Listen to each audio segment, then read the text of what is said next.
Bonjour à vous les petits cinéphiles et aujourd'hui on revient sur le nouveau film du grand Paul Verhoeven, Benedetta. Et j'attendais énormément ce film parce que je suis un gros fan du réalisateur. La quasi-totalité de ses films sont cultes, de Robocop ou Starship Trooper, en passant par Basic Instinct ou alors Total Recall. Sans oublier son dernier film, Elle. Et j'avais oublié de parler à quel point j'adore le film La chair et le sang. Pour moi c'est peut-être son meilleur film. Et j'avais vraiment envie de retrouver l'essence de ce film à travers Benedetta. Au casting donc on retrouve Virginie Efira, Charlotte Rampling et Lambert Wilson pour les plus connus. Et alors, de quoi ça parle? Au XVIIe siècle, la nonne Benedetta Carlini va complètement bouleverser la petite vie d'un couvent à Pescia en Toscane.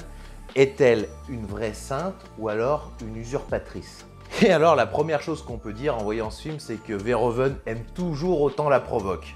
Et j'ai l'impression que Verhoeven se la joue un peu Ridley Scott, comme il avait pu faire dans Exodus.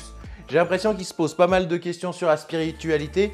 Après, les deux hommes sont des octogénaires, donc c'est vrai qu'ils arrivent plus ou moins au crépuscule de leur vie, même si on leur souhaite une longue vie. Alors à mon avis, ça doit pas mal les tarauder. Alors c'est vrai qu'il m'aura fallu quand même 2 jours pour remettre un peu mes idées en place après avoir vu ce film. Parce que à la sortie, j'arrivais pas à savoir vraiment si j'avais aimé ou détesté. C'était soit tout l'un, soit tout l'autre. Et Verhoeven nous situe son récit fin du Moyen-Âge. Là, on pourrait dire qu'on est quand même plus début de la Renaissance.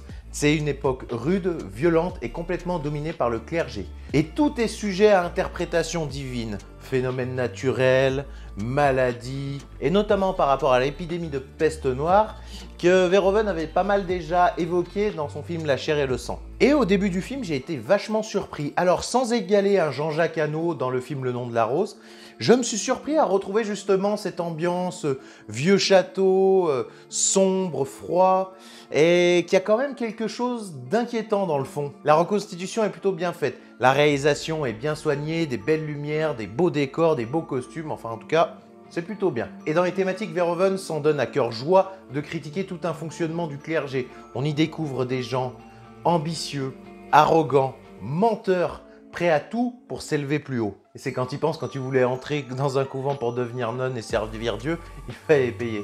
Enfin, tu me diras, à mon avis, les nonnes n'étaient pas les plus à plaindre à cette époque. Mais ça, c'est un autre débat. Mais c'est fou, en fait, parce que ces gens qui prêchent la bonne parole, qui paraissent aimables, altruistes, sont pour certains et certaines, en fait, de véritables saloperies. Après, il ne faut pas oublier que c'est la vision d'un réalisateur, donc il faut toujours prendre ça avec des pincettes et surtout avec un esprit critique.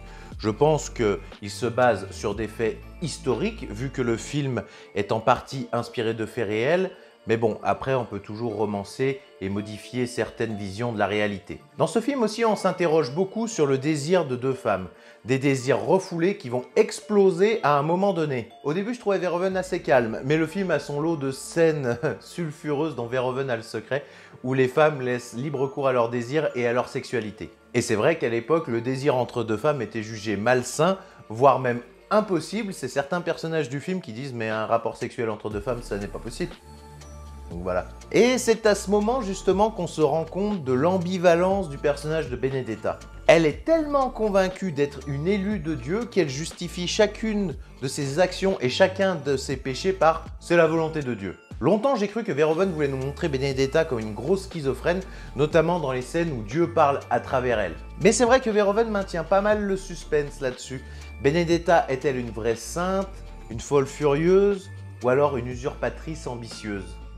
C'est vrai que le doute est là tout au long du film, même si, à mon avis, je pense connaître l'avis du réalisateur. Virginie Efira livre vraiment une grande prestation, elle porte le film sur ses épaules, même si les autres acteurs comme Charlotte Rampling et Lambert Wilson livrent vraiment une très bonne prestation et tout le monde est excellent. Et c'est vrai que le film ne repose pas sur de l'action pure ou des effets spéciaux grandiloquents, mais repose vraiment sur des émotions et de grandes prestations de jeu d'acteurs. Et pour pas vous mentir, je me suis surpris à ne jamais m'ennuyer au cours du film. Si j'avais quelques reproches à faire, j'ai l'impression que ça devait peut-être manquer un peu de budget.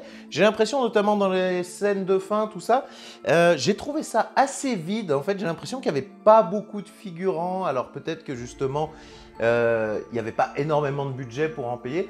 Mais bon, c'est un peu dommage, mais ça gêne pas le fond du film. Et là, il y a vraiment un truc dans le film où j'ai pas pu m'empêcher de sourire. c'est les moments où Benedetta parle avec une voix comme l'exorciste. Ah non. Ah non, Paul. Non, non, là, t'as craqué. C'était vraiment too much et ça donnait envie de rigoler, quoi. Pour vous dire, il y a même plusieurs personnes dans la salle que j'ai entendu rigoler en même temps que moi. En bref, difficile quand même d'analyser ce film.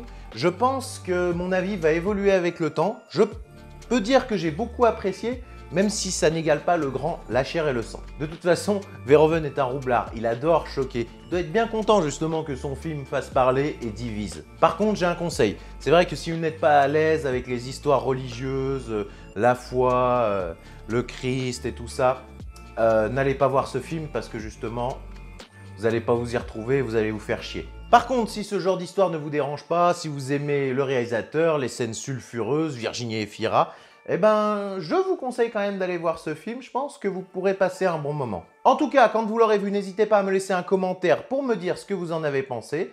Nous, on se retrouve pour une prochaine vidéo. À bientôt!